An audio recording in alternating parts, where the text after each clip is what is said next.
Welcome to Suman TV. నేను మీ Suman TV Nag. నేను సుబ్బారావు గారు. సో రెగ్యులర్గా మేము చేసేటువంటి టీన్ మైండ్ సిరీస్కి సంబంధించి మీరు చూస్తూనే ఉన్నారు. మంచి అప్రిసియేషన్స్ ఇస్తూ ఉన్నారు. అండ్ కొన్ని స్కూల్స్ కాలేజెస్ నుంచి కూడా సుబ్బారావు గారికి కాల్స్ చేస్తూ ఉన్నారు. సో మా దగ్గర ఒక సెషన్కి రండి అని చెప్పేసి. Thank you so much for your gratitude అనుకోండి, కన్సర్న్ అనుకోండి.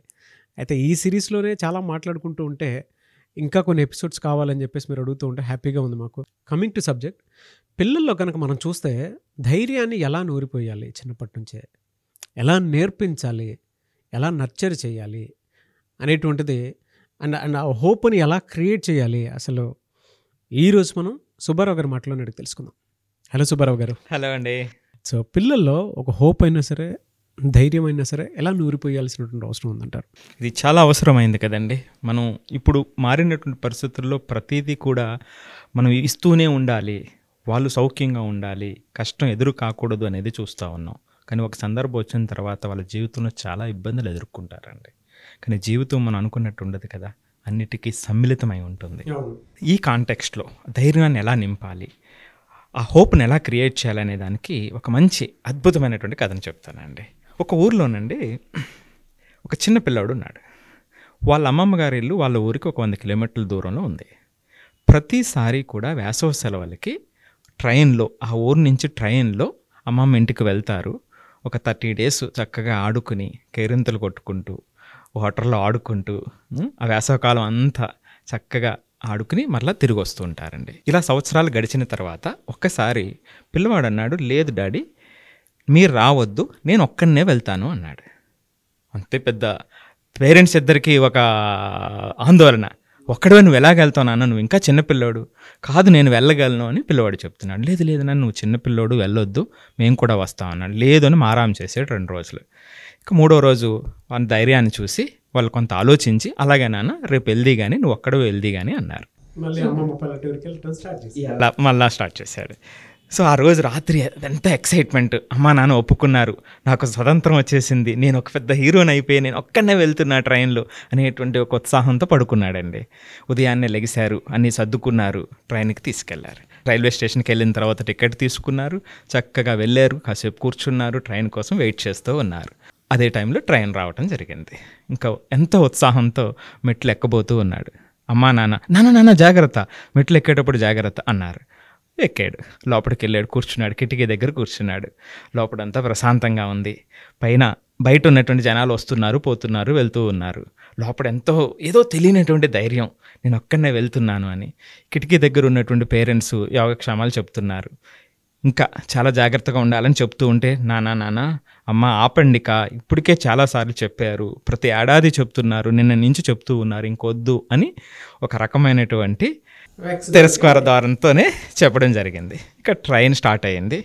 ట్రైన్ మూవ్ అవుతూ ఉంది, వీళ్ళు టాటా చెప్తున్నారు, బయలుదేరింది ట్రైన్. స్టేషన్ దాటుకుని వెళ్ళిన తర్వాత పిల్లవాడికి ఇంకా ప్రపంచంలోకి నేను అలాగా వచ్చేసాను అనేటువంటి ఒక ఉత్సాహం, ఒక ఫ్రీడమ్, ఒక స్వతంత్రత కనిపిస్తూ ఉంది. బయటంతా పొలాలు, గేదెలు, మనుషులు అంతా బయటంతా కనిపిస్తూ ఉంది. ఎంతో సుదూర ప్రాంతం, ఎంతో విశాలమైనటువంటి ప్రపంచం కనిపిస్తూ ఉంది ట్రైన్లో వెళ్తూ ఉంటే. గడిచిన తర్వాత ఒక 10 నిమిషాలు ఒక్కసారిగా ఆ మైండ్ ఇలా షిఫ్ట్ చేశాడు, ట్రైన్లోకి చూశాడు. ట్రైన్లో చూస్తే ఒక్కసారిగా ఎంత కొత్త వాళ్ళు, ఇప్పుడు వరకు కూడా కుటుంబాన్ని వదిలి తెలిసిన వాళ్ళతోనే ఉంటూ ఉండేటువంటి కుర్రవాడు ఒక్కసారిగా తెలియని ముఖాలు.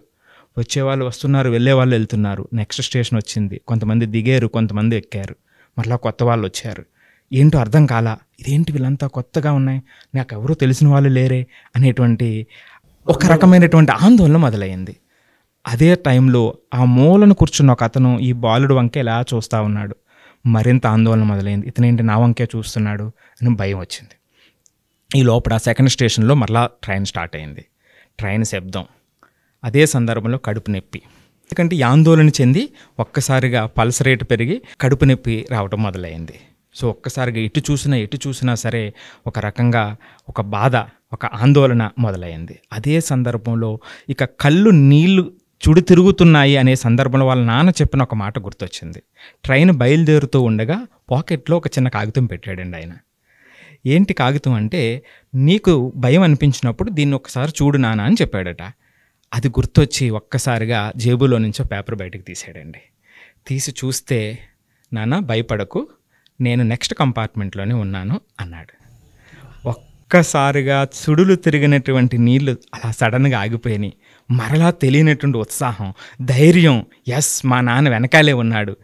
ఇప్పుడు మళ్ళా ఈ ముఖాలన్నీ చూస్తే ఒక తెలియనటువంటి ధైర్యం, ఓకే సో కొత్త ప్రపంచం, కొత్త వాళ్ళు అనేటువంటి ఒక ఉద్వేగమైనటువంటి పరిస్థితి అతనికి వచ్చేసింది. ఎందుకంటే పక్క స్టేషన్లో మా నాన్న ఉన్నాడు. ఆ ధైర్యం, ఆ మానసిక ధైర్యం, ఈ ధైర్యం కావాలండి పిల్లలకి.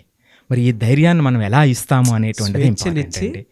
ఎస్, లెసన్ లైఫ్ లెర్నింగ్ ఏ విధంగా నేర్పిస్తామనేటువంటి హోప్, ఒక ధైర్యం. ఎస్, బా, అప్పుడు ఎంత దూరమైనా ఆ పిల్లలు ప్రయాణించగలుగుతారు.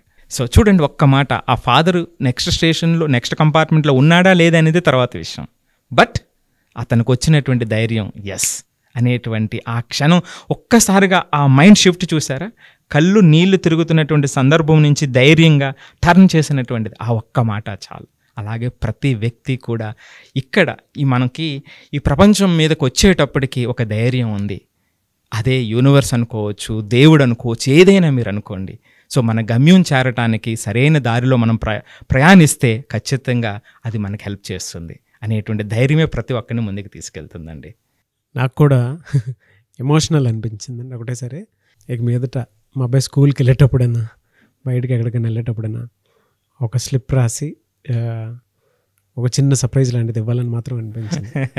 గ్రేట్. అంటే వాళ్ళు మిస్ అవుతారు కూడా. వాళ్ళు ఎంత ఫ్రీడమ్ కావాలనుకున్నా కూడా 1 గంట 2 గంటలు ఉంటుంది. దాని తర్వాత తెలియని యాంగ్జైటీ ఉంటుంది. నేను హాస్టల్లో అది ఫేస్ చేసింది. నన్ను నేను తలుచుకున్నట్టు అనిపించింది నాకు ఒకటేసారి. ఎవరైనా చూడటానికి వస్తారేమో మా పేరెంట్స్ అనుకునే ప్రాసెస్లో ఎవరో చుట్టాలు వచ్చి కలిసి వెళ్ళిపోయేవాళ్ళు మమ్మల్ని. అది ఇచ్చే కిక్ వేరే ఉండేది. కరెక్ట్. మీ ఫాదర్ మీ గురించి ఇలా అనుకుంటున్నారా, అలా అనుకుంటున్నారా అని వీళ్ళు వచ్చి ఏదో ఒకటి ఇచ్చేసి మోటివేట్ చేసి వెళ్ళిపోయేవాళ్ళు.